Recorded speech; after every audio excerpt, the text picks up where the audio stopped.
Welcome to BK Nothing But Nets podcast. I'm joined, no Dylan today, but I have my favorite Brooklyn Nets insider, Pete. Not an insider. Pete over at Nets Fans. It's good to have you here, Pete. Introduce yourself, plug your channel, let everyone know what you got going on real quick. Like you just said, Gary, I host a podcast called Net Fans. I have on a lot of beat writers. I've talked to former players, and I just talk to generally anyone around the game, around the NBA. And all that good stuff. You can check me out at Net Fans, on Twitter and YouTube. Pete's one of we got Leaf here. Pete's one of the best guys we have around here on the Brooklyn Nets YouTube community. So it's good to have you on, Pete. I wanted to start with the state of the tank. We've lost 4 in a row. We've had back-to-back games here where we've lost in Memphis and in Dallas, where they really only played half their guys in each game. No Michael Porter Jr. against Memphis, and then no Yegor, no Cam yesterday. Is that load management that would have won anyway? Is that just part of the plan, or are they looking to tank these games in which Memphis and Dallas are winnable games? Is this part of the tank, or is this just part of the system? If they were competing, would they have done the same thing? Yeah, I don't think this is part of a tank or there's any conspiracy with that. With Igor Demon, a lot of people forget. Everyone thinks that he had a plantar fasciitis injury, right? A plantar fasciitis injury is a strain. He had a tear on his foot. That's a major injury. I'm actually surprised of all the back-to-backs he's played already this season. Supposedly, he couldn't even walk after the summer league. So seeing all this is kind of fishy to see him play all these back-to-backs. But I have to believe that if he did have that injury, which you have to believe the team would not make up an injury like that so early in his career. I think that's normal management. You never know, it might swell up at some point. Maybe he's a little irritated and they want to play it safe. And with Cam Thomas, he's just coming back from a hamstring injury, right? Like, hamstrings are a pain in the ass because they could always come back at any point, and it's better safe than sorry. And yeah, he has been on limited minutes, but I think that's because of more of a phasing him out sort of thing. Yeah.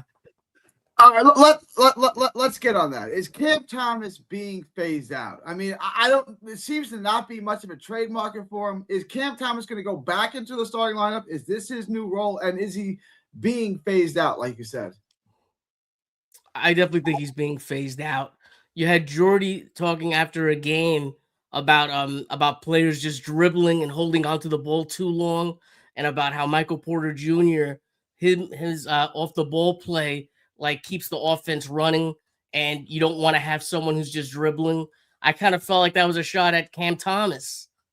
There was that famous picture from one of the comebacks about a week ago. You see the whole team celebrating, and Cam Thomas is just stone-faced, just not even paying attention to the game. And I think that's the type of stuff that the Nets don't want to invest in. They don't, you see the whole team celebrating, you're the only one. Yeah, I'm not trying to defend Cam here. He's in a rough spot. I'm not sure why the Nets brought him back at all. I said that last summer. I'm not sure You've why. You've been saying that. Yeah, I'm not sure why they brought him back at all. He's obviously not a part of the team. We keep saying that Sean Marks doesn't want him here. I don't think Jordy wants him here. I don't think it's Sean Marks exclusively. I think Jordy doesn't want him here. I don't think he fits into what Jordy wants to do. We always blame Sean Marks, and I don't think Sean Marks likes him. I don't think Jordy likes him as a player either. He's in a tough spot where he's trying to get paid, and they don't want him here. So it's like, why did they bring him back? I don't fully understand their Cam Thomas plan here. I think it's very easy, and I've said it to you 100 times, and I'll tell you again. If there's a chance that he's going to be getting you any asset, a second-round pick in 2032, it's worth it in the Nets' eyes to hold on to him, because that's a free asset that you wouldn't have otherwise. He's not the guy's not a jerk. He's not a cancer, right? He's a young kid, and he's I don't think he fully grasps everything around him. And I think that he's like a loner type, someone who's, maybe like an introvert. And Yeah. I think that's what you're seeing, rather than someone who's going out of their way like to shit on their teammates. Hang on. So here's what I want to say, right? And I don't think he's a cancer in the locker room. I don't think everybody hates him personally, right? What I'm saying is, if you can trade him for a second round pick, that's a headache to get a second round pick. When I could have just kept Kobe Buffkin, I could have given that roster spot to Kobe Buffkin. I could have gave it to Whitehead and see if any of those players turned into something that I want, instead of having a waste now in Cam Thomas that I can't trade. And maybe I can get a future second rounder for, but I'd rather have Dariq Whitehead on my roster than a future second rounder. Am I wrong in saying that? Yes. Or Kobe Buffkin. Okay. Yes, because I'll tell you why. Because Cam Thomas has enough talent that the headache is worth it. Like I don't even necessarily think that he's a headache, really. I just think the headache of having him and trying to trade him. I understand what you're trying to say. Yeah, the whole process of it.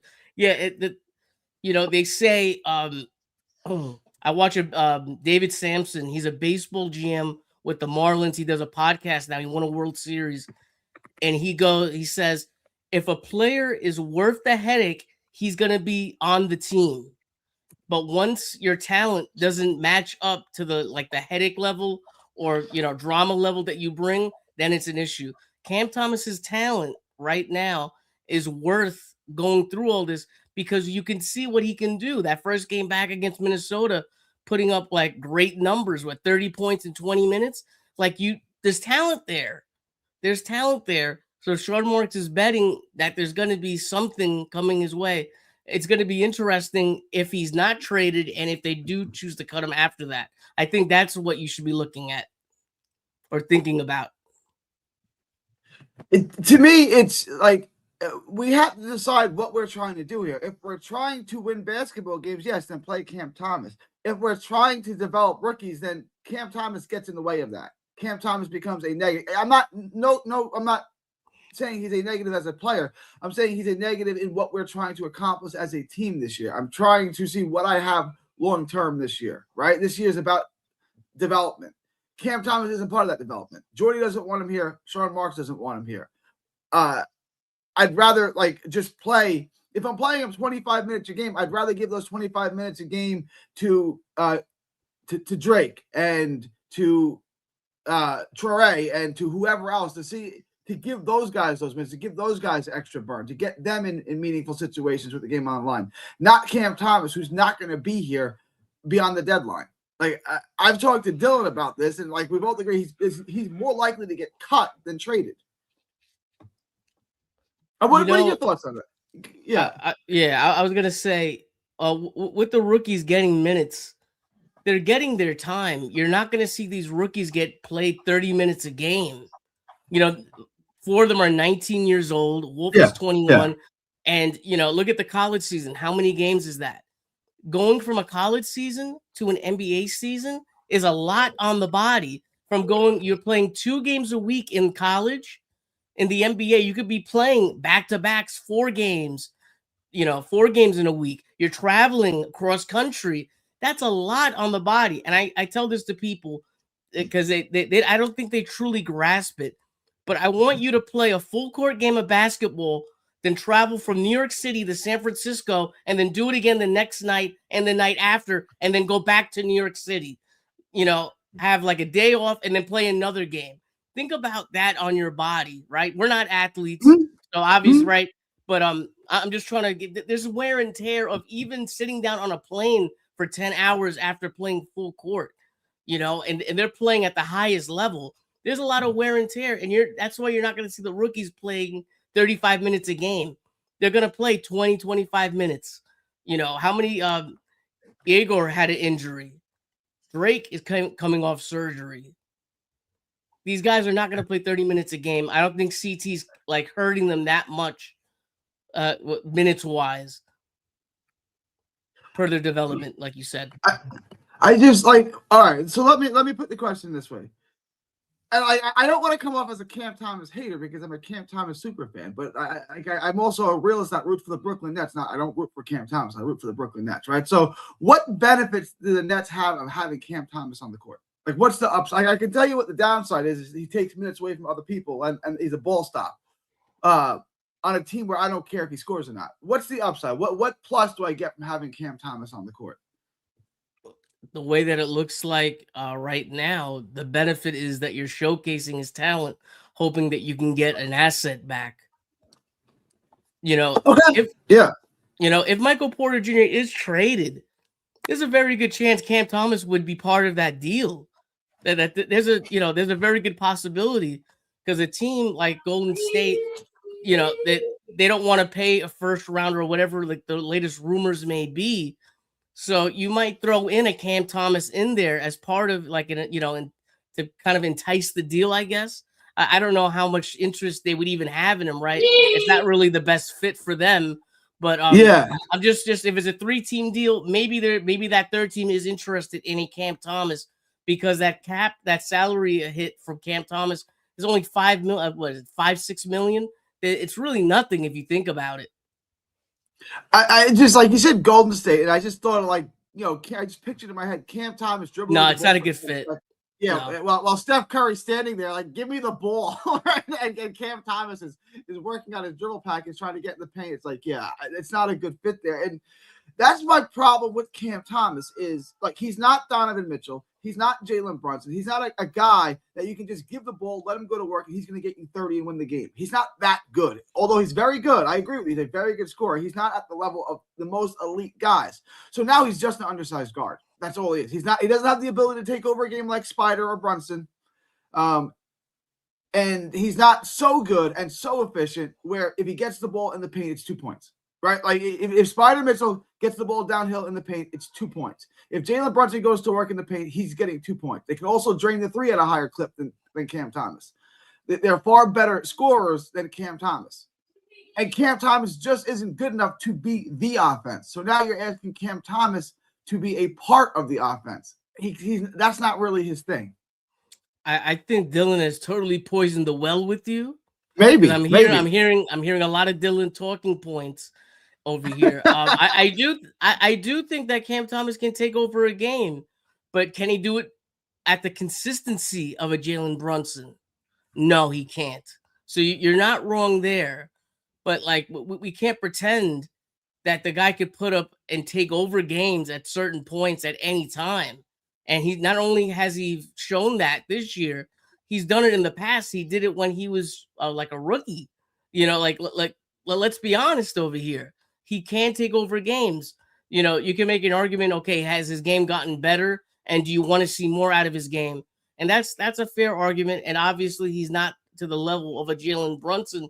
But the reason why he's still on the Nets is because he does have that potential to take over a game. And Mark is betting that someone is going to have a little interest in that because the price is so low. If someone's going to have, so I want to transition this into Trae Young and Ja Morant in a second, right? Like if someone's going to have interest in it, it's going to be very, very limited. We just saw the Trae Young trade. I haven't talked to you about that. I know it's not really Nets related. The Nets weren't interested in Trae, but what are your thoughts on Trae being traded for no draft picks and like a really limited value that Trae Young had as an undersized guard? I thought it was interesting. I think that mostly had to do with the fact that he is an undersized guard in a league that's phasing them out, and the contract hit is huge for next year if he picks up his player option. Trae Young wasn't supposedly, from what we hear from these reporters, that he wasn't the most liked. And there was talk about how his value could be, a couple first rounders a couple years ago to now we see that he didn't even get one first round pick. I wonder if his contract was lower, if he would have been able to get a first round pick back for Atlanta. But undersized guards are definitely not hot right now. That's a fact. There's another undersized guard. You work with Nets Kingdom. Nets Kingdom did an episode yesterday on Ja Morant. What do you think Ja Morant's trade value is right now? The Nets have the draft capital. They have plenty of it. If is that something the Nets should be interested in? There's going to be rumors. The Nets are going to be linked to every trade because they have the picks, because they have the cap space to sign them and keep them. Ja Morant to the Brooklyn Nets. Any interest in that? And what do you think the package, the whole for Ja Morant would look like at this point? If the Nets acquired Ja Morant, not only would they not give up a first-round pick, maybe one protected pick at most, if that. I think even that is too much. I think it would set back the Brooklyn Nets franchise about 3 years if they acquired him. He's still young, but he's like, let's face it, he's not athletic the way that he used to be when he's younger. Even just this year, he says, I don't dunk as much anymore because I'm afraid of getting hurt. The guy is kind of damaged goods. You look at the three-point shot. Talk about Cam Thomas's three-point shooting. We don't want to talk about Ja Morant's three-point shooting over here. Another undersized guard. And if Trae Young gave you that return, I'm afraid to see what Ja Morant would get you back. If we had a starting lineup, like we have to look to try to compete next year. Like next year, we got to we don't have on our own pick, so this is it. We're gonna get to tanking in a minute, right? But we have to look to try to compete next year. Next year, like let's get Ja Morant and sit him out for the year, like whatever. Like Washington's gonna do with Trae Young, sit him down, get him right. Next year, you have a starting five, and depending on what we do in the draft, of Yegor. Well, we dropped the 1, Yegor at the 2, Michael Porter Jr. at the 3, Clowney at the 4, and then Claxton and Sharp at the 5. I'm not saying that's a great team. I'm saying you're getting out of hell and you're rebuilding. You have something. And if Ja doesn't work out, we lose him. It's like, it's okay. We didn't give up much to get him. But I'm putting something on the floor that at least has a chance to compete in a year that I have to compete. No? No, you don't have to compete. Why do we have to compete? Because I don't own my pick next year. I'm talking about next year. Get him this year, sit him out for the year. Right? If Marks took the Boston trade as a sunken cost, someone in your own division, why would he consider the Rockets pick, the Rockets swap of our pick, not a sunken cost? I don't care about the Rockets. The Rockets are in a different conference than me. I'm not even looking at them. My head is going forward. It's a sunken cost. It is what it is. Instead of picking in like maybe like 12th, you're going to wind up picking maybe like 25. So are you going to really add in a $45 million contract for over 10 spots in the draft? Because that's what it's going to be. It's going to be 10. Is that just how you view it? You don't think there's any all of the all-star, all of the special athleticism that Ja Morant showed 2 years ago before the incident? Do you think all of that is gone? That player is done? That's it. That player is never coming back? Yeah, absolutely. Okay. Then I would agree. If you think that there's no chance that the all-star version of Ja Morant, the electrifying athlete, the most fun player in the league, or one of the most fun players in the league to watch, that player's gone and he's never coming back, then I would not make the trade too. But if you told me that we're going to get the all-star version of him and I didn't have to give a first-round pick, of course I would acquire it. Like that. That's a no-brainer. But I think we have to be realistic that it's not the same guy. But I see from your view, if you think that there's a good chance you're going to get the all-star version of him, of course you make the deal, right? And at that point, I think you have other teams lined up as well. I think the Bucks are going to wind up getting him because they're probably extremely desperate at this point. But, I can see what you're saying. And I would agree. I would agree. It might be worth a look if you don't have to give up much. It's bad. So Ja Morant's played 18 games this year. He started all 18. He's played 28.3 minutes. He's averaging 19 points a game on, ready for this? This is 30% shooting. 40.1 and 20.8 from three. So his field goal percentage is 42.9, 3 rebounds, and it does have 7.6 assists in 28 minutes, which is fairly impressive. But it's worse. It's worse than I thought. Last year was bad and ineffective. This wasn't year he hurt? Wasn't he hurt the year before too? Well, 23-24 was he was hurt and he was suspended for half the season because of the incident. Oh, that's right. Yeah, the suspension. Yeah. So he really hasn't been a top-notch player since 22-23. That's what I'm saying. Yeah. I mean, in 23-24, his numbers were really good, but he played 9 games, so it doesn't really matter. Yeah. And last year he had a drop off in his numbers, and then this year his numbers are abysmal. I mean, they're a disaster. You might be right. We may have seen at 26, we may have seen the best of Ja Morant. And I just wonder how much of that has to do with the incident and how much of it is mental and how much of it is physical. Because remember, Gilbert Arenas was a special player in his prime. And he had the incident with the gun, pointing the gun at his teammate and stuff. And he was never the same player after that. But you can make the same argument. He also had a bunch of injuries, and that's why he wasn't playing. He also had an ACL tear, right? He had a bunch of injuries, yeah. So it may have been the injuries. It might have been a mental thing where he's just never the same. He didn't like the criticism, the attention got to him. I don't know. You know. I think it's the dunking. Dunking really puts a lot of strain on your legs, right? And if you're someone who's athletic, dunking all the time like the way he used to, like you said, he was one of the most electric players in the NBA. And it makes you think that he probably went too hard. And now he sapped a lot of his athleticism, unfortunately. Yeah. Explosive players like that outside of Vince Carter, generally even Vince Carter at the end of his career, he stopped dunking for that reason. Yeah, Ja Morant was my favorite player in the league to watch a couple of years ago. Like he really was. I remember when Nike didn't drop him. The first thing I did was go out and buy a pair of Ja's. I was a big Ja Morant fan of his game. I thought he got a tough rap. I thought he was made out to be a villain when that wasn't necessarily the case. I want Ja to succeed. You might be right. It might be a what if with him. Like the injuries, the incident, it might be over for him. Like what we see now in Ja, it might be what we get from Ja for the rest of his career. I don't think it's over for him, but I just don't think he's going to be an all-star anymore. Well, okay. It seems to be getting worse every year. Like last year was bad. This year's abysmal, right? It's like it's been 3 years of decline now. What level do you think he gets back to? I have no idea. All right. I wanted to move to the other trade piece. You're a big tank guy. I'm a big anti-tank guy. Michael Porter Jr.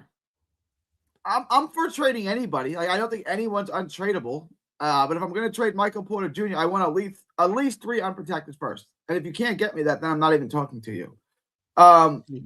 Gary. Okay, then I'm not trading him. Gary. Go ahead. Gary. 3 unprotected first round picks. Ones. Yeah. 3 unprotected ones.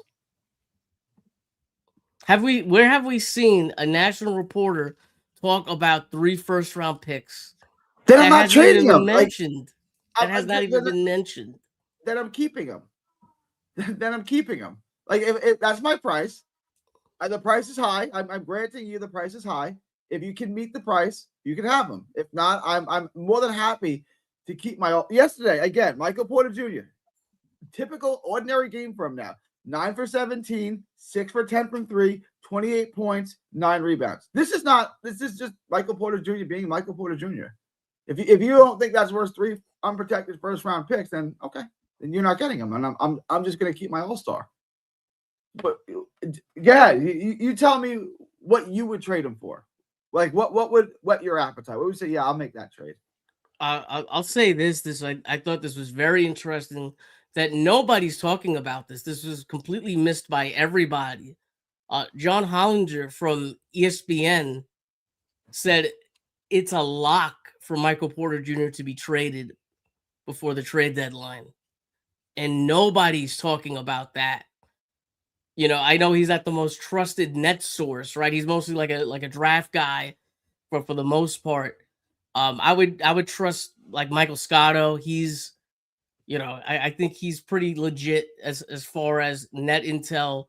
You know, he's up there with Brian Lewis. Both of those guys, I would trust what they say. And it sounds like from the people who are plugged in with the Nets that he's actually not going to get traded. So you might get your wish. It might actually get your wish. What I would trade him for, I would take a first round pick right now, an expiring salary, because we just got him this year. His talent has been amazing this year. We love the numbers. I love, I'm not gonna lie. Me and you did okay. I'm gonna rewind a little bit. Me and you did my podcast, and we said that we thought it was a great trade for the Nets and that he was gonna have a good year. I didn't think he was gonna have this good of a year, and the eye test is matching up to the numbers. The guy looks legit. He's reminding me of Klay Thompson. I really mean that. The way that I he think just he's has like than no Klay space. Thompson. You can make an argument now. You could probably make that argument. Yeah. I'm not against keeping him, and this is the first time I'm ever saying that. But I just, man, everything in my gut is telling me to move off him. And if you could get that deal from Golden State, maybe you have to include a third team to get Kuminga off, because I'm pretty sure the Nets don't want Kuminga. I would take a first round pick from Golden State right now. I really would. Man, it's so risky with him because he's so good, but that back scares me. And is this real? I have to think it's real. I just think he's a great system fit. But it's tough for me to say no to trading him.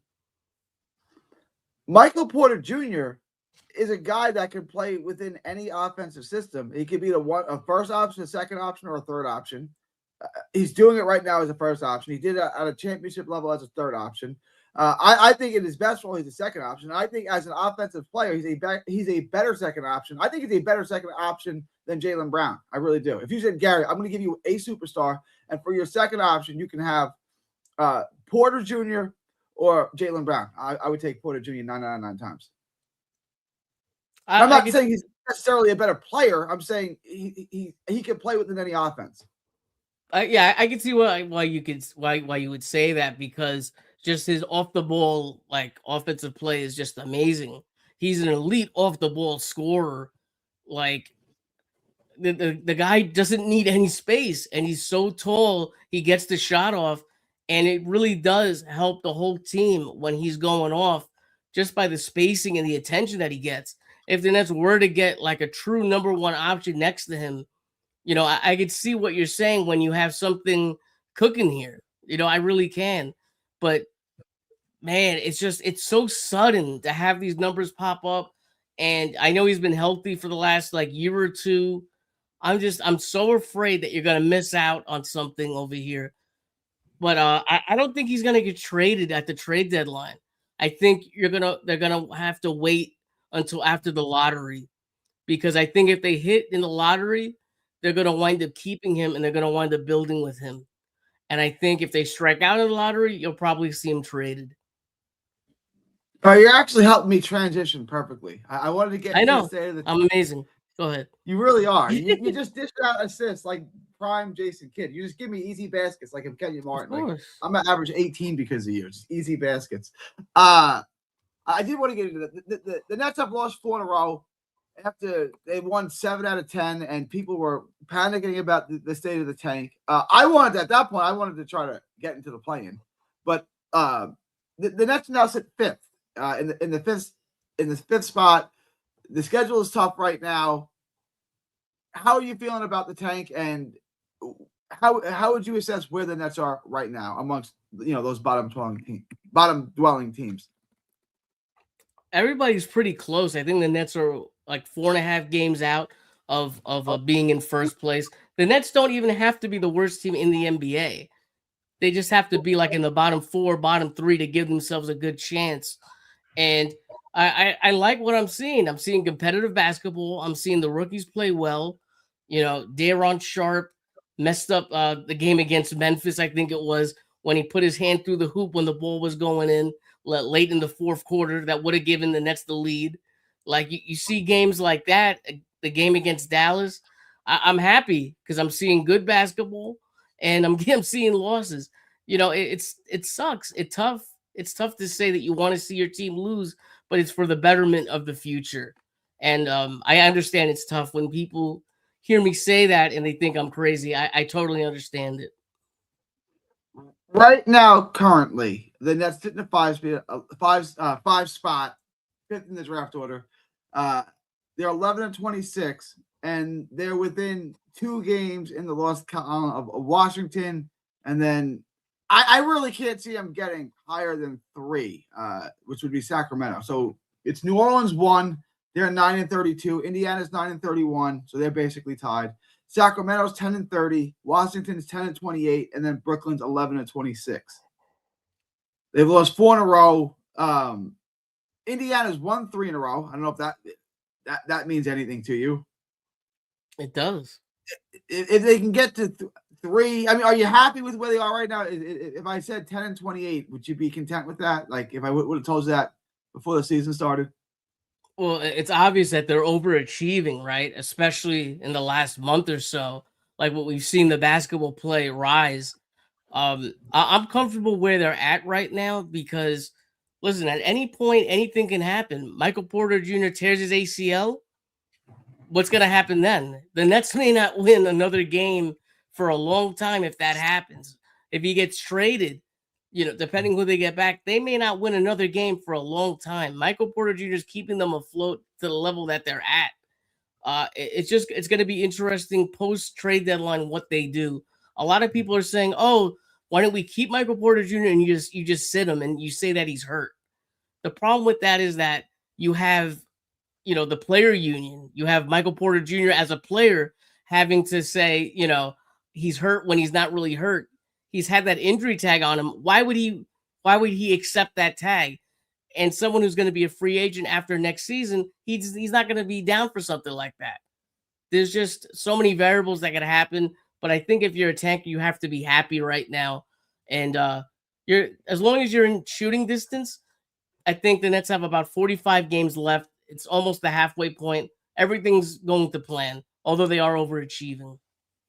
They have 10 wins. They're on pace for what? About 21 wins? Like, I mean, I like guess that. Yeah, a little more. That was kind of my assessment of where they would be. We'll see. The 7 out of 10 wins was that was startling. It was against a lot of bad teams, but still, the Nets don't lose to a lot of bad teams, and that's why I was like, when they sat the guys with against Memphis, and they sat the guys against Dallas, I was like, are they trying to lose at this point? But no. They have a. Let me. I know Leaf wants to cook on this. Leaf, we got you here. You always have something interesting to say. What did you want to cook on? I did want to cook on the rest of this quote unquote tank. That a lot of a good strong section of our fan base, which is known as the tanker section of our fan base. And I want to keep them alarmed about, listen, just because somebody ran up the street and hit the lottery don't mean that's the same thing is going to happen for you. We also have to keep in mind that the Nets, even in the preseason, were pulling damage control with the NBA, thinking that they were back in the good graces of the NBA by getting back in the into handshaking mode with China with the China games against Phoenix. I'm almost 100,000% sure that even with the so-called odds and this, that, and the third, that the Nets could finish with the worst record in the league at the end of the season and still end up not having a top 5 pick, man, because the NBA plays by their own rules when it comes to this. But I'm just trying to talking, just chatting when it comes to that. But what I will say is this: um, as far as MPJ goes, I'm gonna just say what he's been doing has been nothing short of phenomenal. 27-8 after 3 back surgeries and basically a brace on his leg that only people that only stroke victims have to use to learn how to walk again is nothing short of phenomenal. I think in terms of his shooting as a number one option, bro, his shooting has been out of this world. Um, by the way, that's a knock to say F Steph Curry and everything he stands for, bro. Like so, I'm almost 100% certain that MPJ is one of the greatest shooters I've ever seen, and I only needed one season to see it. So Let me ask you this: what do you think a trade? What would be an acceptable trade package if you wanted to trade Michael Porter Jr.? What would you accept in return? 2 firsts. It doesn't matter what First, years it is. It's been going around Twitter that Golden State is sending 1 first, and they don't want to send 2 firsts. But if they do send 2 firsts, they're looking at either 2028 unprotected or a 2032 unprotected, like Denver sent, and that's gonna put the Nets basically on the front end of the 2030s as a team that could possibly strike gold on the post Curry era of that pick, and also having the Denver pick, the late Joker era of that pick. You know what I'm saying? Which I'm not mad at. I mean, having that in the future is fine.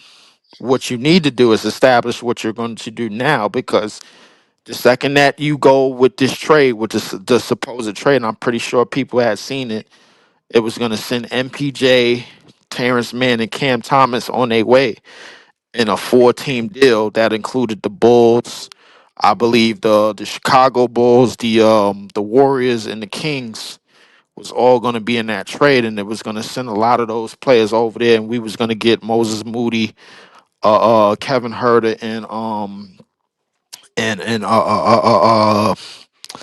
Malik Monk in return. 2 first picks, 2 first round picks, and 2 second round picks. 2 firsts was going to be from the Warriors, and 2 second rounds was going to be from the Kings. So that was I going to be don't that's want any more second rounders. Like I don't. We have so many so many second second rounders. rounders. I don't even want second rounders anymore. Like Well, nobody's on well, the team anymore. well. Here's the thing, Gary. We was able to flip a second rounder in this past draft and wind up getting Drake Powell. So I mean, we could say we don't want second rounders, but at the same time, I think they haven't shown that much incompetency. You know, in terms of like flipping second rounders for late first rounders. So I'm not sure. Like, man, it's not bad. Let I mean, me let me put this it's question to Pete. Let me ask Pete a question. I want both of you guys to answer. Let me bring it to Pete. Pete, I was brutal on Sean Marks. I said he was most incompetent GM alive. That the draft class was horrible. Was I wrong? Is this draft class really not that bad? Did we have a future here with Trey and Yegor and Drake Powell in particular and Wolf? Like, is this draft class? Was I prematurely hateful on what Sean Marks did here? I think we all were up to a point. And listen, all 5 of these guys are not going to make it. Right. There's a very good chance that only 2 of them make it. And if 3 of them do hit, I think that's a major success. When you're drafting at 19 or in the late 20s and you get a backup guy, like a guy who could play 20 minutes, 25 minutes off the bench, that's not bad at all. That's a hit right there. But I think everything's going to pretty much weigh on Yegor. Is he going to be a guy who's going to be a number 1, a number 2? Is he going to be someone who's going to be a starter? I was believe you're trying. You wanted to. Is he waving goodbye, or is he saying he wants to get in? no. I'm gonna jump in after Pete finishes. Go ahead. I was gonna say everything kind of focuses on Yegor because he was, the top pick of the draft, right? If he hits and I'll give you an example, right? Let's say he becomes the next Klay Thompson and the rest of the draft fails. I would still say that you probably feel pretty good. You just added a Hall of Fame player in your draft class.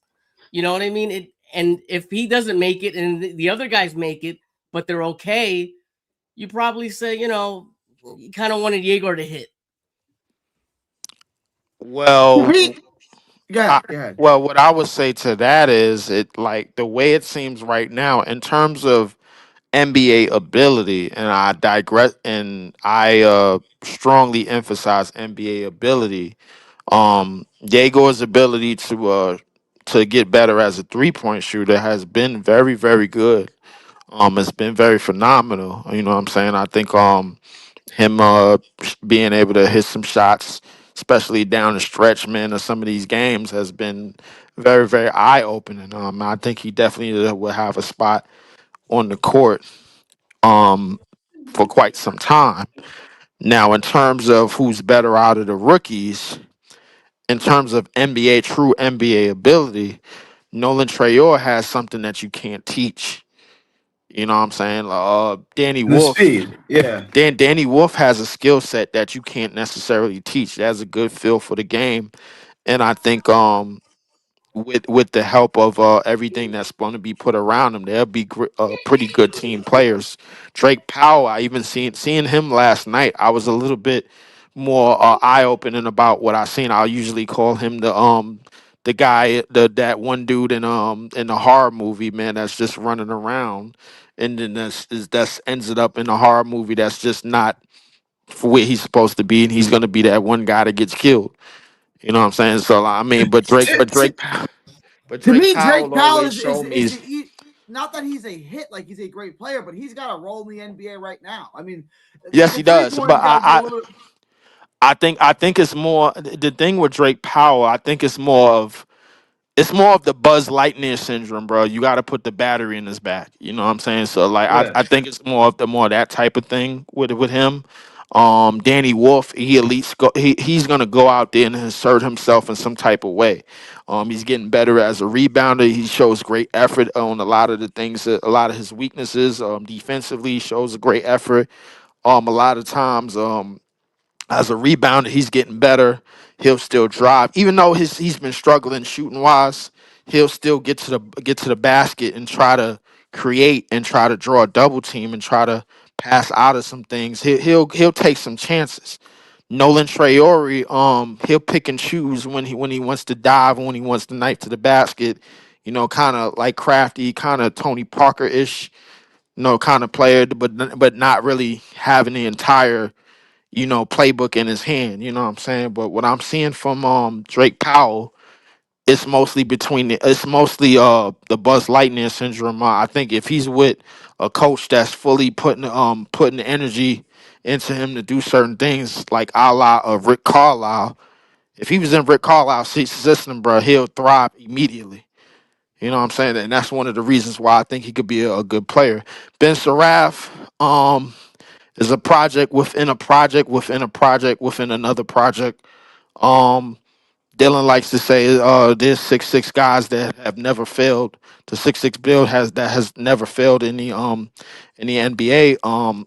Michael Carter Williams, but realistically, I'll be honest with you, bro. I don't really know the prognosis with him. I don't really know what his standard is as an NBA player, but I will say this: Danny Wolf, Nolan Trayor, and Drake Powell, I think they can already fit in NBA coaching systems outside of the Nets. Well, even more so than within the Nets, and I see that around the league. I want to transition to this real quick because there's one thing that caught my eye, and it's Sharp and Claxton. They both played about half the game now. Now I know Claxton's coming off an injury or some personal stuff, and they're working him back in. But Sharp's playing more minutes, and he's won those minutes. And he's won his minutes the same way that Jacques Landale has always won his minutes. He's won his minutes the way that what's the center on OKC, the big white guy? Chad Hartenstein. Holmgren. Hartenstein. Hartenstein. He's Yeah. won them the hard way. He's won them by outperforming everyone else on the You everyone forgot one name. You did forget Zach Edey when he was healthy. Zach Edey too. Zach Edey for sure. The team is different when Sharp and Claxton is on the court. But which version of the Nets starting five is better? Is it with Claxton at the 5 or with Sharp at the 5? And does the other one have to go? I think. Go ahead, Pete. It's not even close. They're better with Claxton for the offense that the Nets run and the system that the Nets run. Sharp is too slow I personally think over a whole season to be your starter. He provides a lot with the rebounding, but can he go out to like defend the perimeter the way that Claxton can? No. Now I'm not gonna lie. The guy can kind of pass a lot better than I thought. Daron Sharp could definitely pass a lot better than I thought. but Claxton is a lot better of a ball handler overall. I think Claxton is a perfect system fit for Jordy at the center position on both sides of the ball. Now, is Sharp useless? No. The Nets could succeed with him for sure, but it's a different game. It's definitely a different game. Leave. Same question to you. I would say right now, I think both of them have proven that they could have certain things go their way and they can have certain success as starters. I think Dayron has had his day, his flashes and his flurries as a starter, and I think Claxton has had his consistency as a starter, even with MPJ holding his hand, and basically turning him into something that he's not, which is a 10 assist guy, which he had a couple of triple doubles. We all know Claxton is not capable of no shit like that.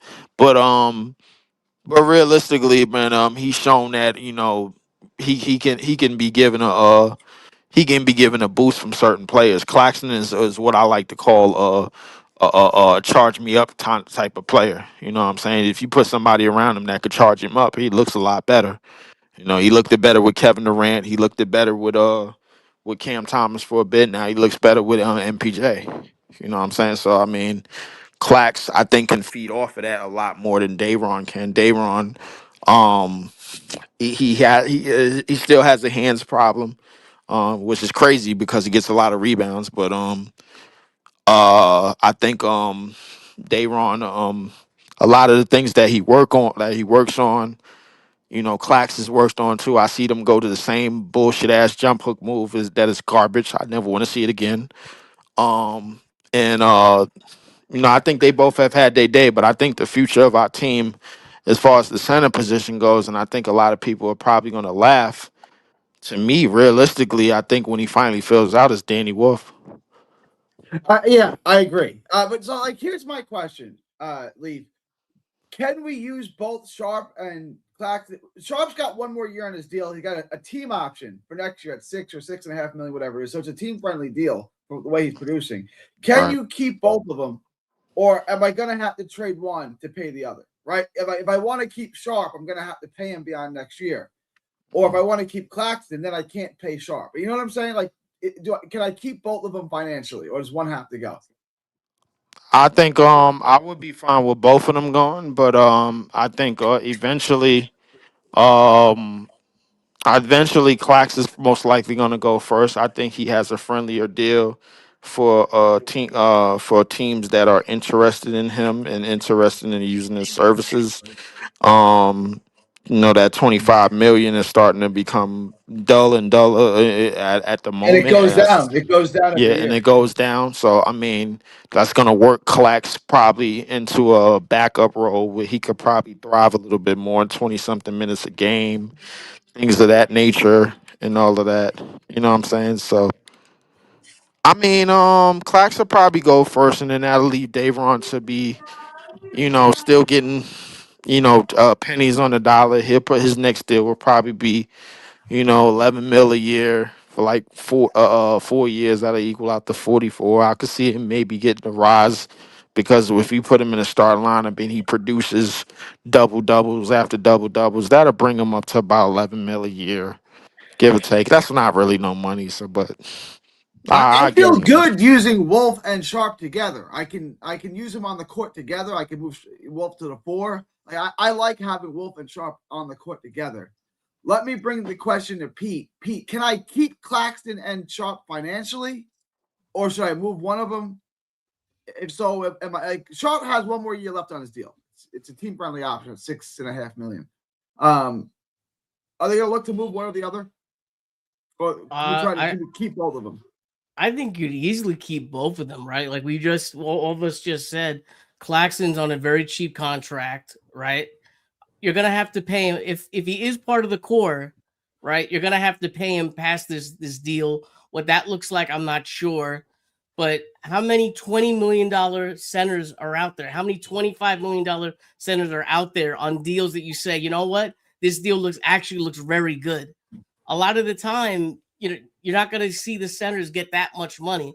Claxton does have the youth and the numbers on his side right now, but how many teams need centers? It's not that they're not that much in need. If they were going to move one of them, I would say Dayron, just because the contract is so cheap. It's like you're just taking a guy off the bench who's probably making like 10 million, and you could swap him with Dayron if the Nets were inclined to, in a deal that would obviously give them back some assets. But I think they would keep both of them. But if one of them were to go, I think it would be Dayron. And to answer your question, I think they could keep both of them pretty easily. They have a lot of cap space.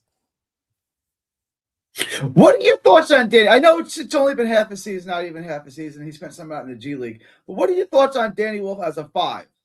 What do you? I mean, where do you think he fits in? I think he's a 4. I really hate him playing at the 3. I think he's too slow to play at the 3. He's gonna get better. He's only 21. He's gonna get better, but he's definitely not a 3.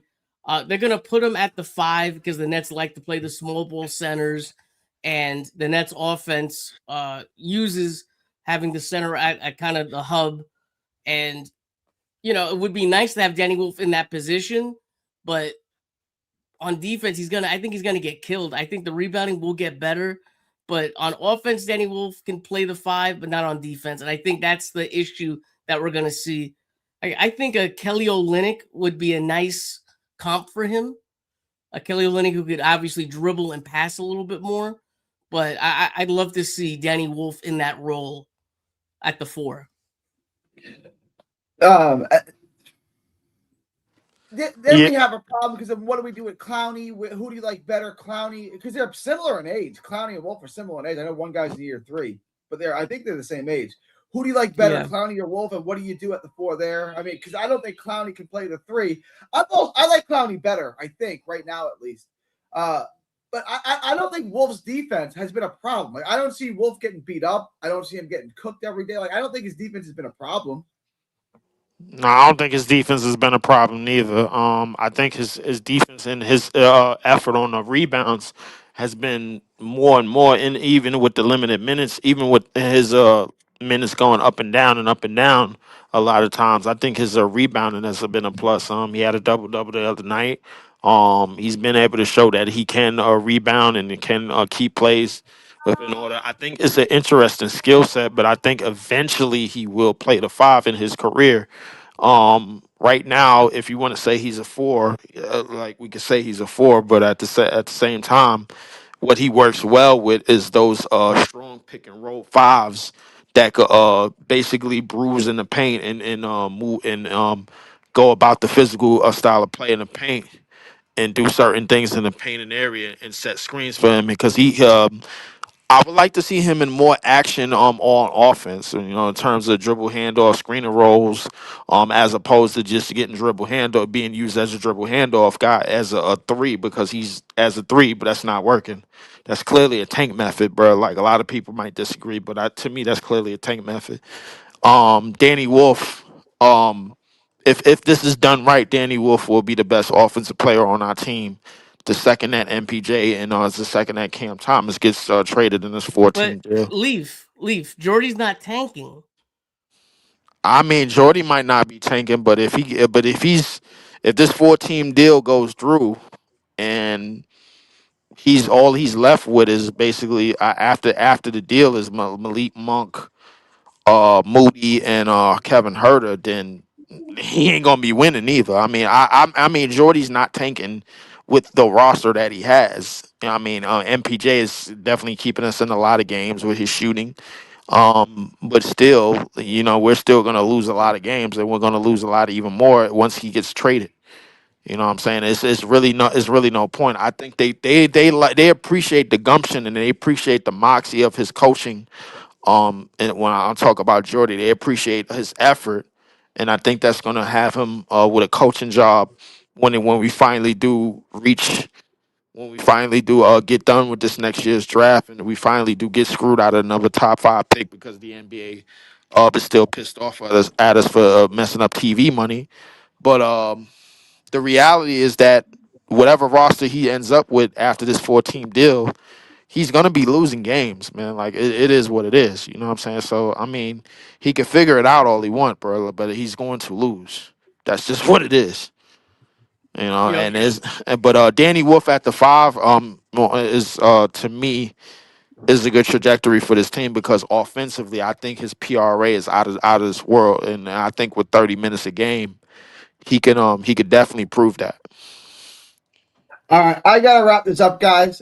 Pete, appreciate you guys jumping on. I gotta wrap this now. You want to plug your channel? Let everyone know what you got going on. Sure, man. Thanks for having me on again. Check out my podcast, Net Fans You Know. Check it out on YouTube and follow me on Twitter, Net Fans You Know. Appreciate you, Pete. And Leaf, same for you. What do you got going on? What do you want to plug? Is Leaf gone? All right. Leave. Leaf. Yo, my bad. I was on mute. I got Leaf. YouTube.com/Leaf4788, man. Just follow, hit the like, share, subscribe on YouTube.com. I also do the play-by-plays. Yes, I sit and do 2 hours of some of the most worst basketball that you've ever seen in the history of your life. It's called the Nets Basketball Channel, and it's called Nets Visual. I'm up 133 episodes of some shit basketball. I'm talking about post-KD era garbage, man. Like, I'm talking about real depressing, very depressing 2 hours and 30 minutes of basketball. And not just because I like it, but because I support the team, man. It's home for me. You know what I'm saying? Even though I'm in middle America now, I still do support this shit house that is the Brooklyn Nets. You know what I'm saying? So I mean, it's a shit house, but it's my shit house. So I mean, yes, for me, youtube.com/@Leaf4788. It is in the chat. Y'all could go hit the like, share, subscribe button to watch me talk negative about everybody that likes CT and not CT himself. All right. That's a hell of an outro. Appreciate you, Leaf. Appreciate you, Pete. It's January 13th, 2026, from Texas to the world. Thank y'all, and God bless. Yep, no doubt, man. Later.